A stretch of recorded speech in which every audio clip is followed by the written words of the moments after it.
Welcome back to First Things First. Very special guest with us, the man who has won 5 of the last 6 IndyCar races, the latest being the best of them all. Straight from Indianapolis, it is Indy 500 champion, Alex Palou, who has brought his wreath. Good to see you, champ. Good to see you, too. How are you doing? Loaned it to Nick because Nick correctly Well, I'm the only predicted. one on the show who believed in him. I mean, let's just be I honest. believe That's you. true. That's Friend of the true. show. We said That's you're what a I friend of the heard. show. Yeah, exactly. He was on the show, and I was like, that's my guy. Brew trusts like veterans so much. He went with your teammate Scott Dixon, so that's fair. Rough That's day fair. for Scott That's fair. Dixon. That's fair. Wilds, I'm a bit of a front like, runner. bumped into Newgarden on the street, talked to him for 30 seconds, and then claimed he's a part Two-time of champion. Brew. The guy won once in a row. I respect it, but he's my guy. Like you're the real Chiefs fans, champion. I'm wearing the wreath. You're He's the got the champion. sick ring. He's with the That like, is Super Bowl awesome. style Yes. ring. What was the moment like when you not when you won, when you passed Ericsson? It was, I was like, man, I don't know if it's going to be the last move or not. Like, you never know if it's going to be the definitive move. But I was like, man, I'm so glad I got the chance. We had 2 traffic cars in front of us, so it was tough to make the pass. We were like 4 car back. So, yeah, I saw the gap opening, and I just went for it. Now, as I'm watching the race in that moment too, the broadcasters are talking like you're about to run out of gas and Yes. you're gonna need, and they're saying your tires are worn. So they're talking like you're gonna need to make a pit stop, which could obviously cost you the race. What was going through your mind, and was it that close? Well, we were on a disadvantage on strategy, so we had less fuel than Marcus and the competitors, and we had 10 laps more on the tires, so we were struggling to be there. That's why also the broadcast was not like putting so much attention to it, because it was like still 14 laps to go. I was still like very far back, and we did a very late move. So yeah, I think that's why it worked. We caught them by surprise a little bit, and So was it at 14 laps you had 10 laps left on your tires? No. It's 10 like laps. 10 more laps on the tires than Marcus had, so he Oh, had better okay, tires. okay, He had okay, more grip and more chances to Okay. stay out. At the banquet, you thanked your team right away. And I think since we're sort of new to Indy, we think it's like, all right, they're very fast on the tires, and they fill you full of gas. Is there anything specific in this race where you're like, you know what, that team move right there really helped me that we wouldn't know from the outside? Car preparation, man. Car preparation. They are working 1 full year on that specific car to make it as fast as possible. Every single detail. It's a specific car that I have for the Speedway, only for the 500. This car it's that a I different- won, yes, on Sunday, I'm not going to use it this weekend on Detroit or any other race. We're gonna keep it until next Indy 500 Oh, wow. next year. So What's the difference? they just put so much attention to every detail to make it look amazing. Like when you're going at 240 miles an hour, if there's a small gap between any seam on the carbons on the car, you're going to go slower. So that car It's is an attenuator thing. Tell me Do about all that. the racers I have didn't that want to bring that situation? up. Do all the racers have that situation where they use one car for Indy and others for the other I would races? say nowadays like 95% of the teams and drivers, they have one car specific for the Speedway, yes. All right, so I have a bunch of questions about basically the end of the race, and then kind of bigger picture stuff we'll get to. First one's this. It's the Indy 500, and the guys in 15th and 16th all of a sudden are playing a huge part in strategy and what the broadcast was talking about, dirty air versus clean air, all of it. Is there, and I understand they're competing as well, and one of them wants to get 15th and not 16th. Is there ever a thought like those guys, like the guys who can win the race are right here, and we are having to deal with you guys?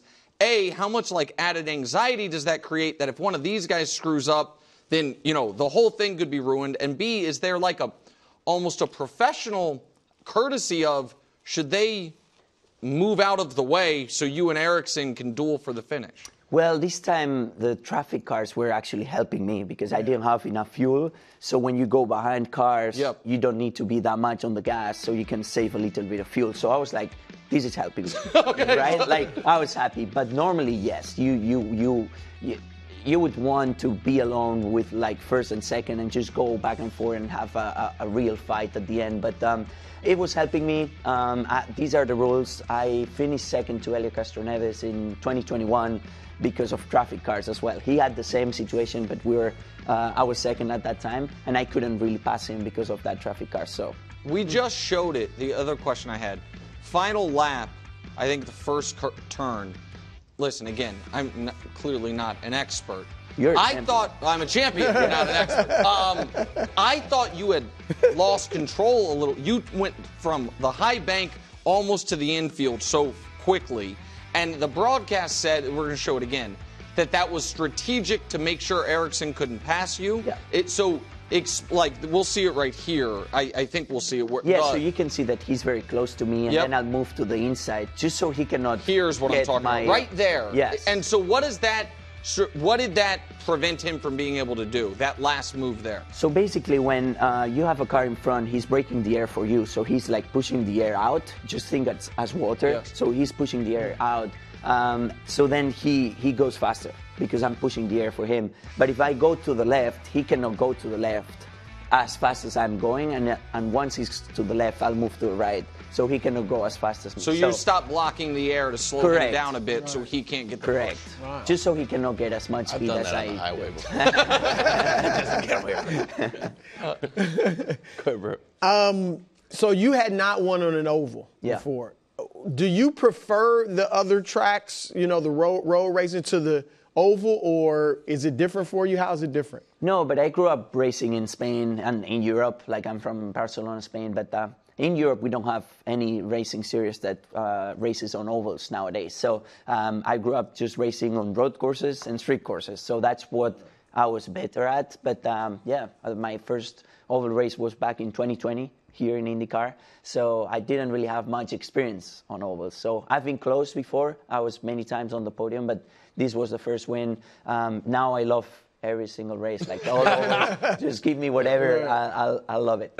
We had Kyle Kirkwood on the show when we were in Indy, and we kind of gave him, looking back on it, almost a silly introduction. We're like, welcome to the set, Kyle Kirkwood, the only other race car driver who has won a race this year, or one who's not named Alex Palou. How are you dealing with so much success? Now you're here on a media tour, and how are you dealing with success while at the same time still being focused on Detroit and the rest of the year? It's amazing. I mean, it's been an amazing start of the season. I cannot thank my team, Chip Ganassi Racing, enough, and our partners, but yeah, they're just giving me cars that are the fastest every single weekend, and I just need to try and execute when I'm on track. But it's a dream. Like, it's the best start that I had in my career so far.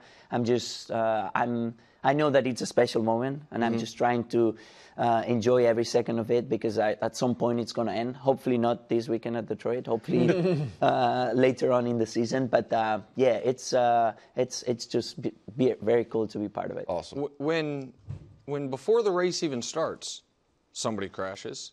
When in the opening, hour of the race from watching it, you have a car set on fire. That was scary. I know you're racing, but I'm sure you're aware of people that have dropped out. The pole sitter ran over his crew.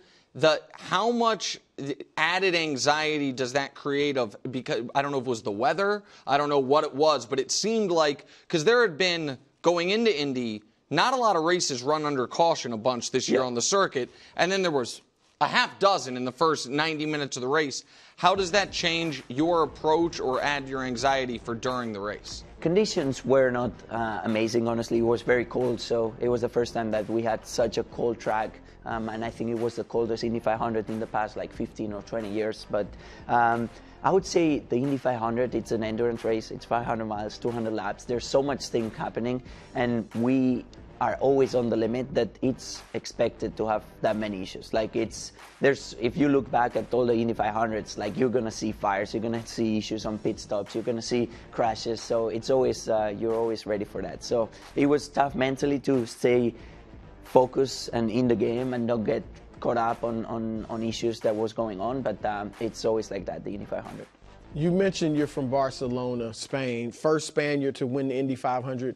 Going in, did you feel pressure? I mean, I'm sure the whole country was behind you, but did that make it pressure, or did you just feel this is great support and momentum for me going into the race? Oh, no, that's great. I mean, it's been amazing. Also, with the start of the season we had, it was just taking some pressure out of us. Like, we didn't have to win. I wanted to win, but it was not like, oh, you need to get the win this season. But, yeah, having the support from Spain as well, it's pretty awesome. Being the first Spanish driver ever to win the Indy 500. It's always going to stay that way, right? Yeah, Forever. right, so right. Nobody's going to change that. Maybe you could have changed that, but I'm not Spanish. Yeah. Otherwise, maybe. Yeah. But So- and a you're lot of great. Italians have done well already in races. I know you're joking around because you have the wreath on, but we did start yesterday's show with you drinking more milk. I think you drank an entire liter of milk in about 90 seconds. So, Yeah. Dusty, do we have the video so Alex can Well, Alex might be ashamed of me here. I like didn't- judge the performance of Nick Wright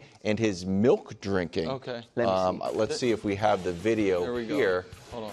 Okay. We're, Oh, wow. It's the It's spillage. Doesn't keeps it on have going. to drip? Wow. It's supposed to be sloppy, right? Well, But that's amazing. Like, I would give a 10 out of 10. 10 out of 10? Yes. 10 That's out of 10? impressive. There's nothing to improve There's upon. nothing to That's improve impressive. upon. Listen, I don't want to mess up the wreath. I'll let you have the wreath. This is, I'll be honest. You have to. Okay. I'm probably never I- going to win the Indy 500. First of all, so this is the doubt yourself. This is I wouldn't want to race against a friend. Do you want to try this one since it's already open? In No, there? I don't want to try your gross milk. I'm going to drink my own There's milk. a layer of Next, cream on top Guess of what, the milk. buddy? We're not worried about it. Okay, here we go.